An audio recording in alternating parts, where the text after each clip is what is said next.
الحمد لله وكفى وسلام على عباده الذين اصطفى أما بعد أعوذ بالله من الشيطان الرجيم بسم الله الرحمن الرحيم حافظوا على الصلوات والصلاة الوسطى وقوموا لله قانتين.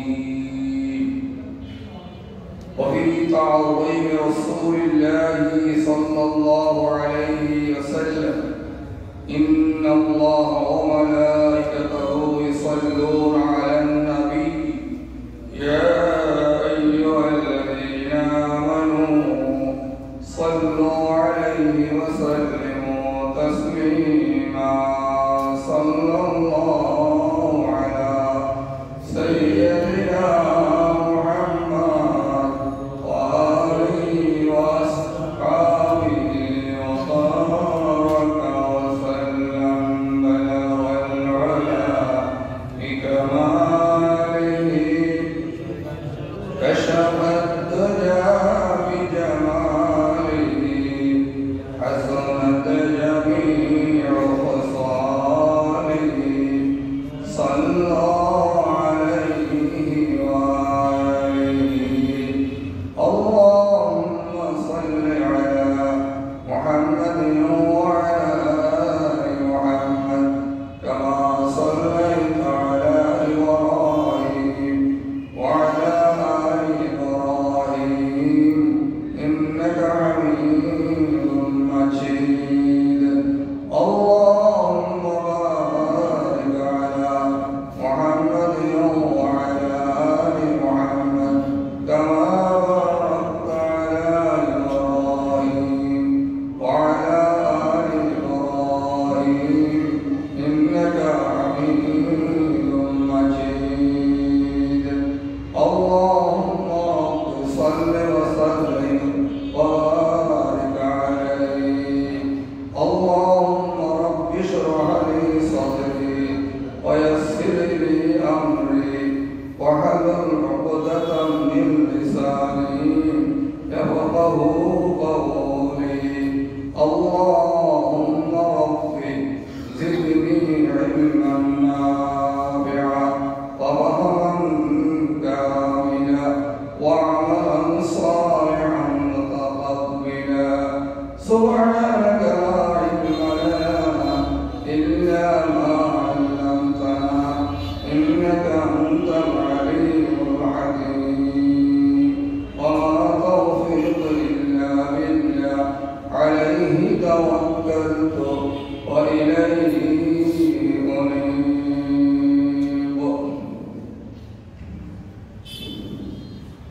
সম্মানিত মুসল্লিয়ান কিরাম, শ্রোতা মণ্ডলী, আমরা সকলেই মহান জাতে পাকের আলিশান দরবারে শুকরগুজার হচ্ছি যে মহান মাবুদ আমাদের সকলকে আযানের পূর্ব থেকে জুমার সালাত আদায়ের উদ্দেশ্যে মসজিদে সমবেত হওয়ার তৌফিক দান করলেন। আমরা সকলেই বলি আলহামদুলিল্লাহ। সাক্ষ্য প্রমাণ করছি তিনি ব্যতীত, আল্লাহ ব্যতীত আমাদের কোনো ইলাহা নেই, মাবুদ নাই, উপাস্য নাই। অগণিত দরুদ ও সালামের হাদিয়া ইমামুল মুরসালিন রাহমাতুল লিল আলামিন जनाब मोहम्मद रसूल রাসূলুল্লাহ সাল্লাল্লাহু আলাইহি ওয়াসাল্লামের কদমে নিবেদন করছি, যার বদৌলত আজ আমরা বিশ্ব মানবতার দ্বারে মুসলিম হিসাবে পরিচয় দিতে সক্ষম হয়েছে এবং ওই রাসূল করিম রাউফুর রহিম সাল্লাল্লাহু আলাইহি ওয়াসাল্লাম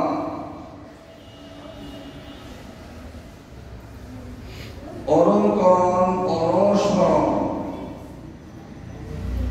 এর মাধ্যমে আল্লাহ রেখেছেন ইহকালীন কল্যাণ, পরকালীন জগতে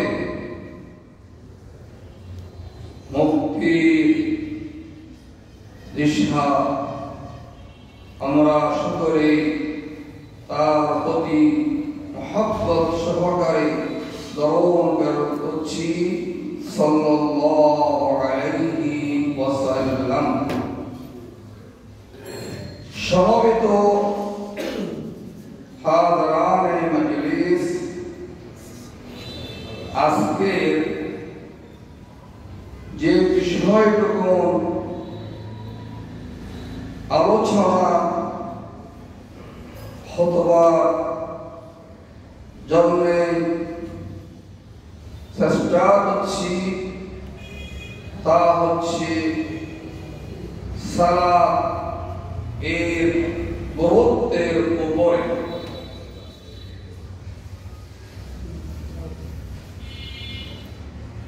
এবং সেই দিকে লক্ষ্য রেখে কোরআন কারীমের থেকে সূরা আল বাকারা শরীফ থেকে ছোট্ট একটি আয়াত কারীমা আপনাদের সামনে তেলাওয়াত করেছি। তার আলোকে আমাদের আলোচনা এবং শ্রবণ সব কিছু হবে ইনশাআল্লাহ তাবারাকা ওয়া তাআলা।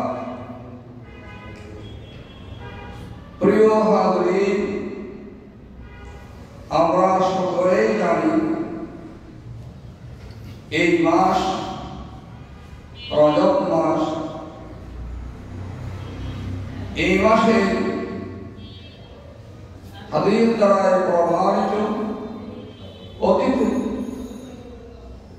যে হুজুর রাউফুর রহিম সাল্লাল্লাহু আলাইহি ওয়াসাল্লাম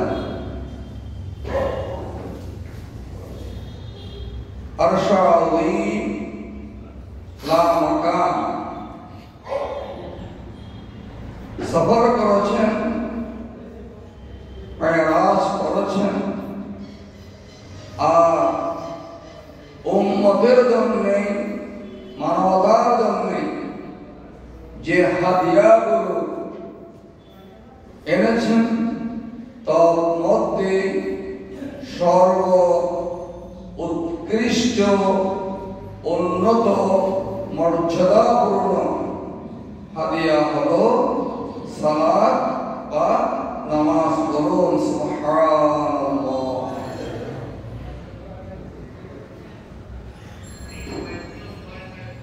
আল্লাহ সুবহানাহু ওয়া তাআলা তার কোরআনুল কারীমের মধ্যে আমাদেরকে জানিয়ে দিলেন যে তোমরা সালাতের প্রতি যত্নবান হবে, বিশেষত মধ্যবর্তী সালাতে, এবং আল্লাহর উদ্দেশ্যে তোমরা দাঁড়াবে বিনীতভাবে। বলুন সুবহানাল্লাহ। সালাত নামাজ এমন একটি বন্দী, এমন একটি ইবাদত যা মানুষের মধ্যে আল্লাহ সুবহানাহু ওয়া তাআলা ভয়, সততা, সৎ কর্মশীলতা ও পবিত্রতা আবেগ এবং আল্লাহর বিধানের আনুগত্যের ভাব দ্বারা সৃষ্টি করে তা আর এর সঙ্গে তাকে ন্যায়ের উপরে প্রতিষ্ঠিত রাখে। বলুন সুবহানাল্লাহ। এইভাবে আসর এখানে যে মধ্যবর্তী সালাত ব্যাখ্যা ছাড়াই সোজাসুজি যে কথাটুকু আপনাদের সামনে উপস্থাপন করা হচ্ছে তা হচ্ছে আসরের সালাত। আমাদের দৈনিক সালাত কয়েকটা, নামাজ কয়েকটা, কথা বলবেন 5 ওয়াক্ত আলহামদুলিল্লাহ কথা বলবেন। কারণ আমরা তো যে কথা বলছি এই বাক শক্তি কে দিয়েছেন? আল্লাহ। যার কথা বলার শক্তি নেই তার কাছে গিয়ে একবার জিজ্ঞেস করুন তে ইশারায় আপনারা কি করবেন? এই সমস্ত মানুষের সাথে মিশত হবে, আমরা তো মিশি না, কখনো মিশি না।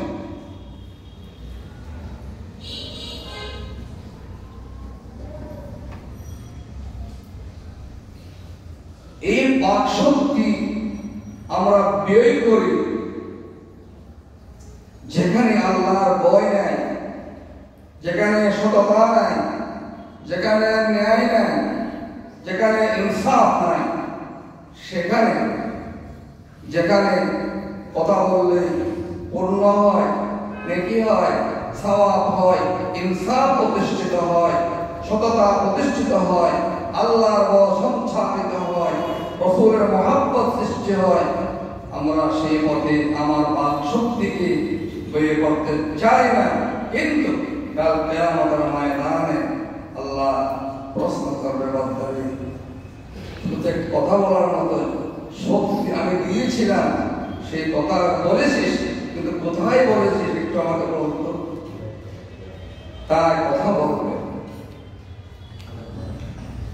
এই 5 ওয়াক্ত সালাত আমরা যদি দেখি, আসরের পূর্বে দিনের প্রারম্ভে 2 ওয়াক্ত নামাজ, একটা দিনের প্রারম্ভে কখন? ফজর সালাত, এরপরে জোহরের সালাত, আবার আসরের পরে 2টা রাতের আগে চলে গিয়েছে, একটা মাগরিবের সালাত আর একটা কি এশারের সালাত। বলুন সুবহানাল্লাহ। আর আমরাও দেখতে পাই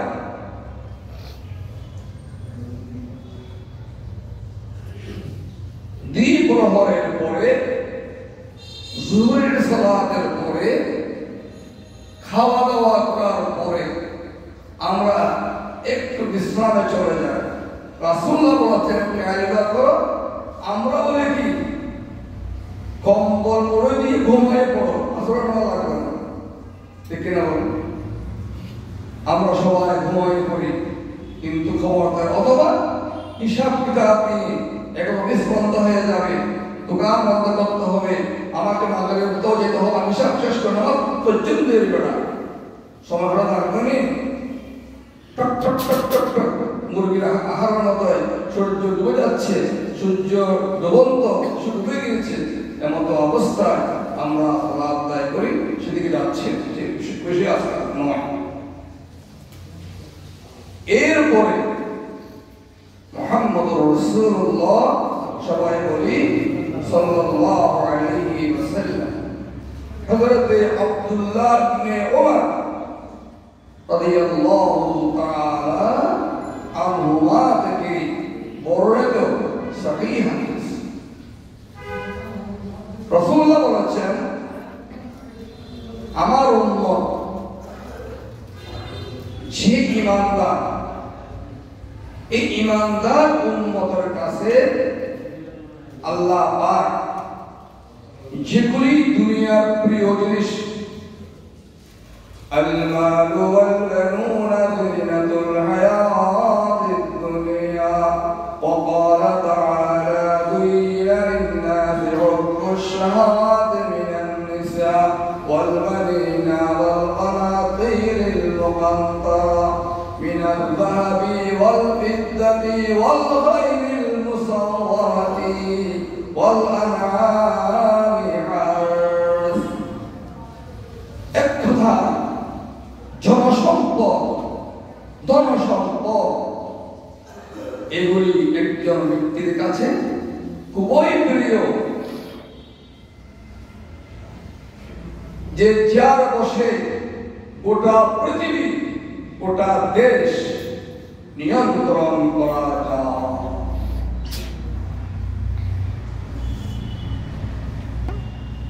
রাসূলুল্লাহ বলেছেন, আমাকে যিনি মহব্বত করে যে উম্মত, আমার আল্লাহকে যে উম্মত আমার ভয় করে আল্লাহর বান্দা হিসাবে, সে ইচ্ছাকৃতভাবে শরিয়াতের উযর ব্যতীত যে আসরের নামাজ ইয়াদ করেছে, সে এতটুকু উন্নতি করেছে, তার কথা গোটা পৃথিবী পরিচালিত হয়, দেশ পরিচালিত হয়, তার থেকে দেশ ছিনিয়ে নেওয়া হলো, পৃথিবী ছিনিয়ে নেওয়া হলো। এত ক্ষতি হয় না যতটুকু ক্ষতি হয়েছে আমার ওই উম্মতের, আমার আল্লাহর ওই বান্দার, ওই বান্দারের যিনি আসরের সালাত ত্যাগ করেছে। বলুন নাউযুবিল্লাহ। প্যারা হাজিরিন, হৃদয়ের উপরে হাত রেখে আল্লাহ হাজির না রেখে একবার জিজ্ঞেস করুন, গতকাল পর্যন্ত এই এক সপ্তাহের মধ্যে ঠিক মতো আদায় করেছি বা করছেন? এবং এই নামাজের মধ্যে আসলে আমাদের এত কাজ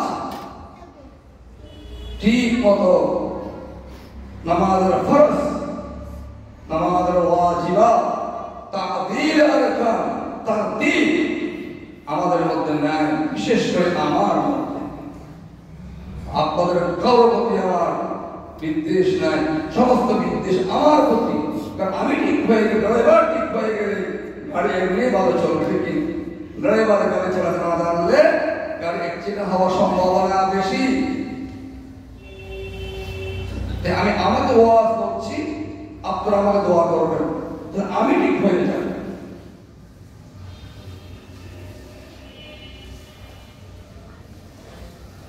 আর তিন সূত্রত্ব হচ্ছে বিনীতভাবে নিরবত হওয়া।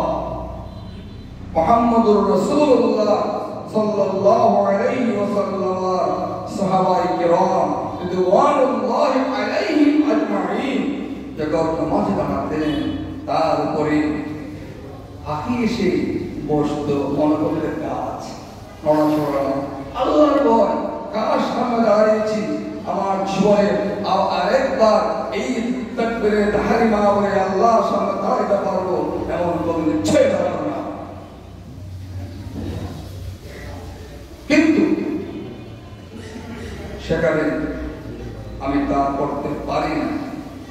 একজন ইমানদার নামাজ পড়বে, জীবনের শেষ নামাজ। যারা বসে আছেন তারা একটা পারবেন, কোন ইচ্ছেটা আছে, তাকবীরে তাহরিমা মেরেছেন, শেষ করতে পারবেন, কোন ইচ্ছেটা আছে? এত লাগানো বিষয়। আপনি যখন একটি অফিসে যান, তার সমস্ত নীতিমালা আপনি বুঝেন না, বলতে জিজ্ঞেস করেন। কিন্তু যখন মসজিদে আসেন, আপনাকে দেখে মনে হয় এমন ব্যক্তি, আপনি আল্লাহ জানেন আপনি কে, জুতা রাখার স্টাইল, কথা কথা স্টাইল, হাঁটার স্টাইল, যাওয়ার স্টাইল, আরে বাপরে বাপ। যদি আবার কেউ আছে এসে পিছনে আসলে ঠিক কিনা, তার মানে আমি তমুক সাহেব এসেছি। আরে বেটা, তমুক সাহেব আপনি তমুক সাহেবকে বানিয়েছেন, তমুক সাহেব থেকে ছড়াই আল্লাহকে এক সেকেন্ড সময় পড়ে যাওয়া হবে। কার করে এসেছি? আল্লাহ। আমার সামনে আমার আল্লাহ দাঁড়িয়ে আছেন।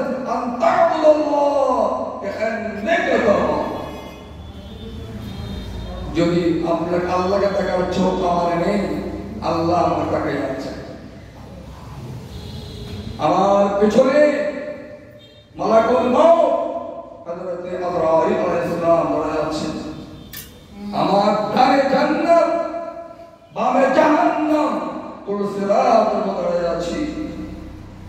এই যদি আমার আপনার অনুমতি হয়, আমার নামাজটা কেমন হবে, কেমন নির্ভরতা হবে, কেমন বিনয় হবে, সেভাবে আমাকে নামাজ পড়তে হবে।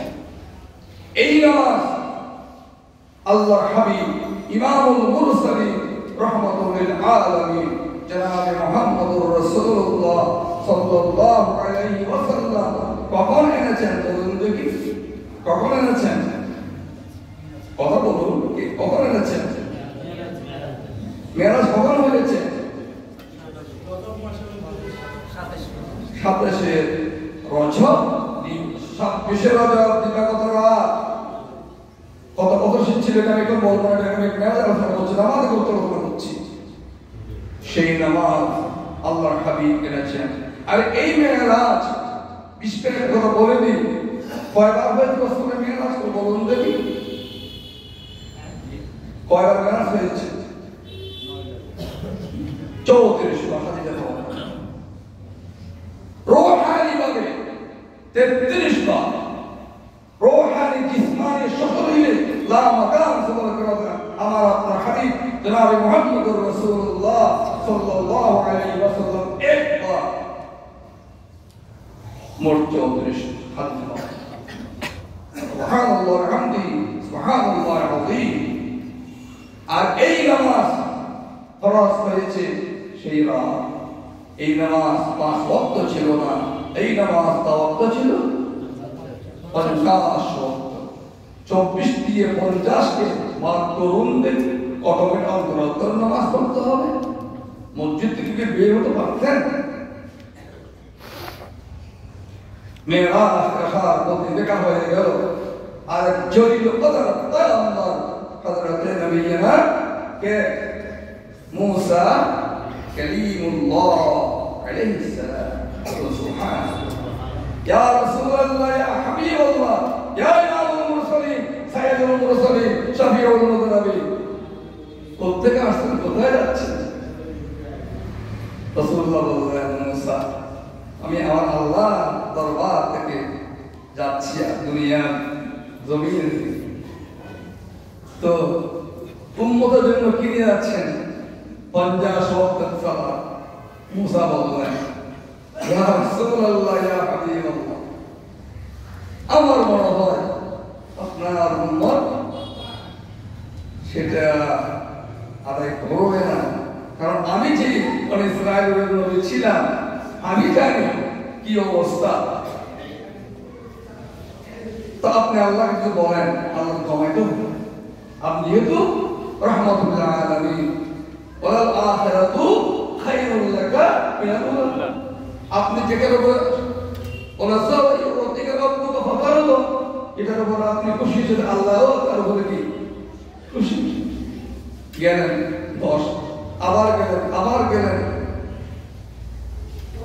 শেষ পর্যন্ত আসলো কতই? 5।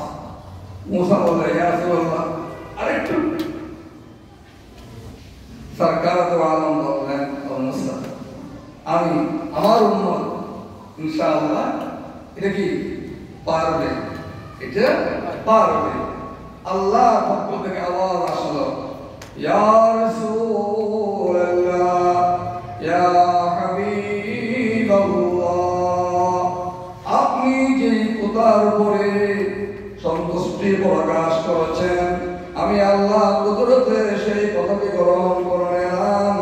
আপনার যে উম্মত আপনাকে মহব্বত করে আমাকে ভয় করে পরকালীন জগতে প্রথম নামাজের হিসাব হবে এই কথা স্মরণে গুরুত্ব বহন করে 5 ওয়াক্ত সালাত যথারীতি নিয়মে আদায় করবে, আমি আল্লাহ রাব্বুল আলামিন আমার ওই বান্দা আপনার ওই উম্মতকে 50 ওয়াক্ত সালাতের সওয়াব দিয়ে খুশি করে নেব। বলুন না সুবহানাল্লাহ।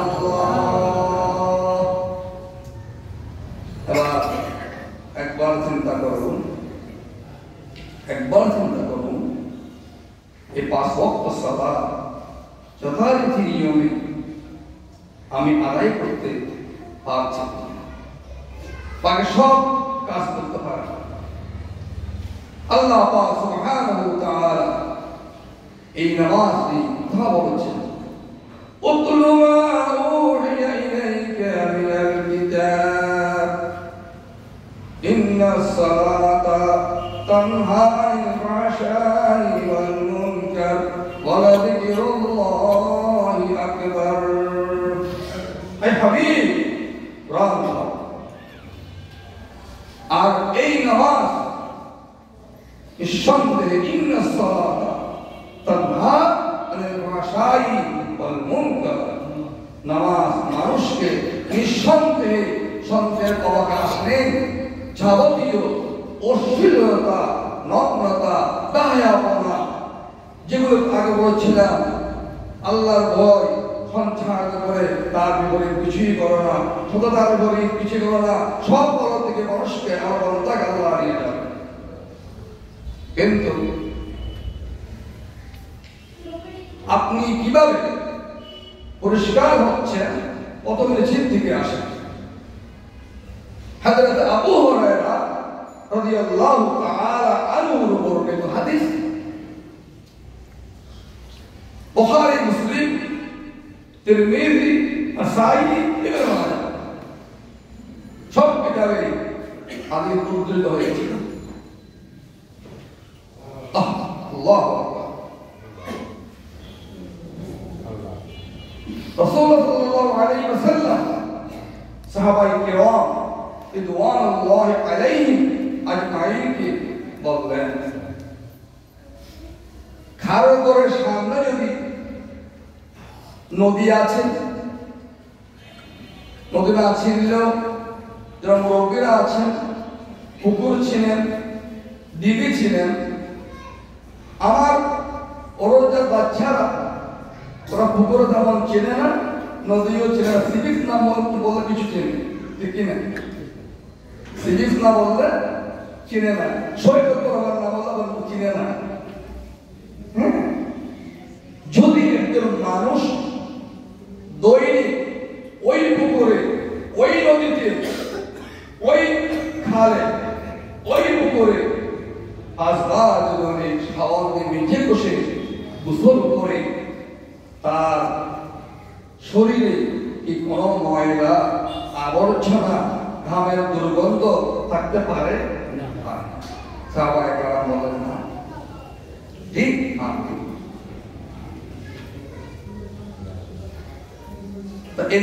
আরেকটা জিনিস হয়, দৈনিক গোসল করতে হবে। কি করতে হবে?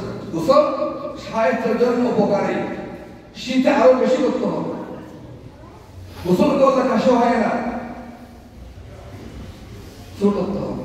চিকিৎসা বিজ্ঞান বলছে বর্তমান, কিন্তু হাবিবে কি বেরিয়ে কখন বলেছে?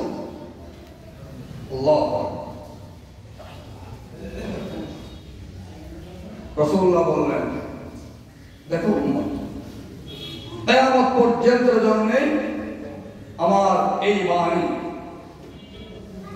আমার যে উম্মত 5 ওয়াক্ত সালাত আদায় করবে তার গুনাহগুলো কি হয়ে যাবে? মুখ ধুয়ে দেখি মানে টপ টপ করে পরে পানি পড়ছে না, গুনাহ হচ্ছে। হাত ধুয়েছে, টপ টপ করে পানি পড়ছে না, কি পড়ছে? গুনাহ হচ্ছে। মাথা মুসলমান করেছে উন্নত মতো, গুনাহ টপ টপ করে পড়ে যাচ্ছে, পা ধুয়েছে, টপ টপ করে পড়ে যাচ্ছে।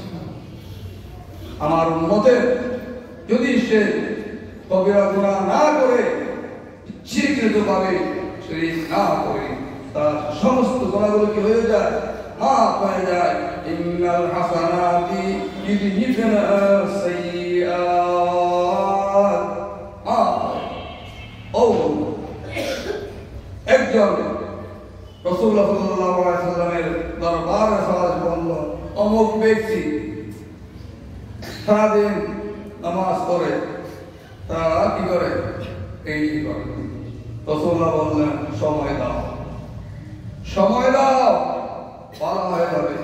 দেখা গেল হৃদয় করে নামাজ পড়ে বলে, আল্লাহ আমার কোনো কৃতিত্ব নয়, এই সালাতের আযান হয়েছে জুমা, অনেকে দোকানে বসে আছে, ফুল বিক্রি করবে, স্বর্ণ বিক্রি করবে, মাছ বিক্রি করবে, চা বিক্রি করবে, ফলমূল বিক্রি করবে, কাপড় বিক্রি করবে, পোশাকানি বিক্রি করবে, এই করবে সেই করবে, নামাজে আসবে, এক রাকাত পাবে, দুই রাকাত পাবে না, তাই তাকাইয়া পাবে, কিছু পাবে না, কি পাইলো নিয়ে পাইলো, সালাম ফেরালো, দৌড় দিল। রাসূলুল্লাহ বললেন এটা তো নামাজ না। ইয়া আইয়ুহাল্লাযীনা আমানু ইযা নুদিয়া লিস-সালাতি মিন ইয়াউমিল জুমআতি ফাসআউ ইলা যিকরিল্লাহ ওয়া যারুল বাই'। ইমানদারগণ, আযান শোনার পরে আর থেকে নেওয়া যাবে না, বিশেষ করে নামাজের দিকে চলতে হবে, দৌড়াতে হবে। ফাইদা কুদিয়াতিস সালাত ফান্তাশিরু ফিল আরদ, নামাজ শেষ করেছো, কোনো কর্ম ছাড়াই সহযোগের অনুমতি ব্যতিরেকে নফল নামাজ মসজিদে পড়া জায়েজ নাই। কারণ চুক্তি ভঙ্গ হয়ে যাবে। নামাজ পড়ে দৌড়াতে হবে, খেতে খাওয়ারে, দোকানে পাড়ে বসে আদালত যাও, কিন্তু আমরা তাও করি।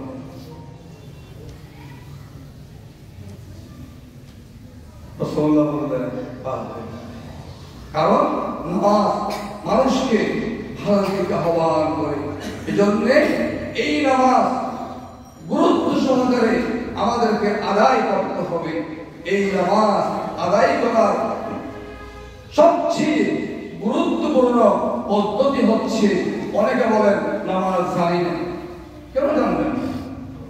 আপনি তো যেগুলো বর্তমান করছেন মায়ের উদর থেকে শিখে আসেননি, এসেছেন পৃথিবীতে শিখছেন না, সব শিখতে পারলেন, নামাজটা শিখার জন্য আপনি চেষ্টা করতে পারলেন না। এই কথা বলে আল্লাহ দরবারে আর পাওয়া যাবে না কখনো।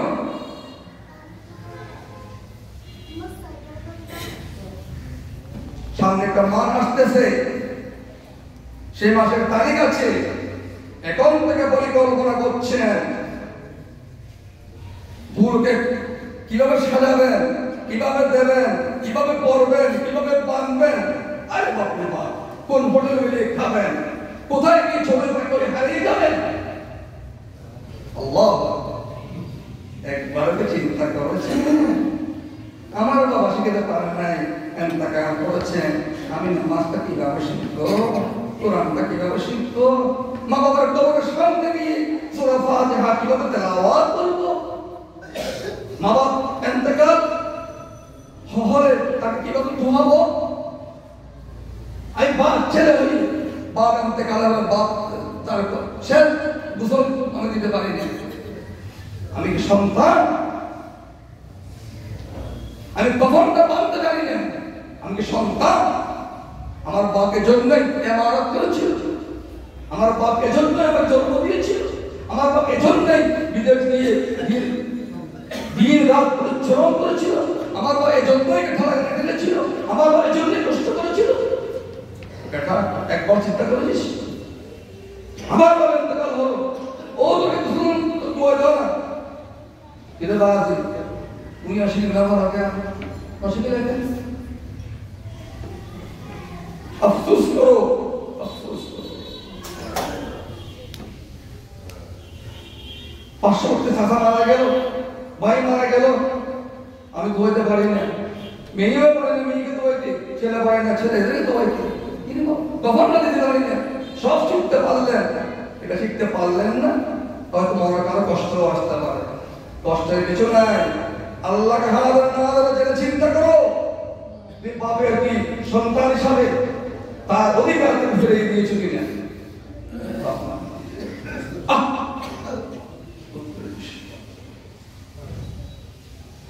এই নামাজ আপনাকে আমাকে আদায় করতে হবে জামাতবদ্ধভাবে,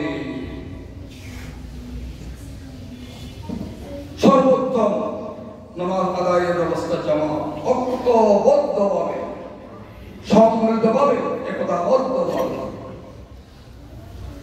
লাভটা কি? লাভ থাকলে আদায় করব, লাভ না থাকলে আদায় করব না। তবে যারা মুরব্বী আছেন, বয়স্ক আছেন, হাঁটতে পারেন না, নামতে পারেন না, উঠতে পারেন না, আপনারা নয় ওই যুবক ঘোরাঘুরি করে করো, তোমাকে বলা হচ্ছে নিশ্চয়।